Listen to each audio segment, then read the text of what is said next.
গত বছরের 16 জুলাই কোটা বিরোধী আন্দোলনের সময় রংপুরে বেগম রোকেয়া বিশ্ববিদ্যালয়ের মেধাবী শিক্ষার্থী আবু সাইদকে গুলি করে হত্যা করে পুলিশ।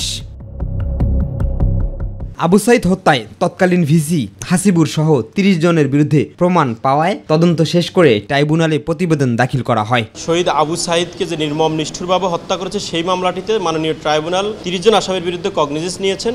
আমরা ইতিমধ্যে জানতে পেরেছি যে 2 জন আসামি অন্য মামলায় আটক রয়েছেন।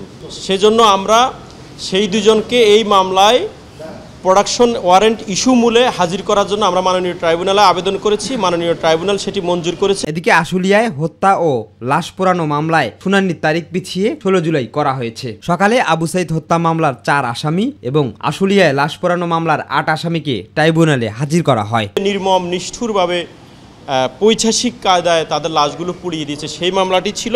এই মামলাতে 8 জন আসামি কাস্টডিতে আছে, আর 5 জন আসামির ওয়ারেন্ট এক্সিকিউশন রিপোর্ট এখনও ট্রাইব্যুনালে আসেনি, এসে পৌঁছায়নি।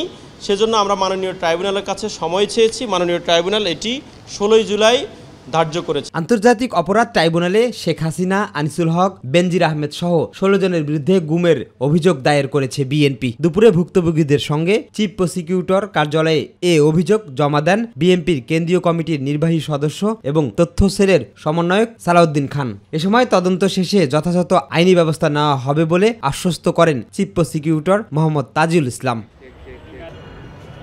শিমুল খান, মাই টিভি, ঢাকা।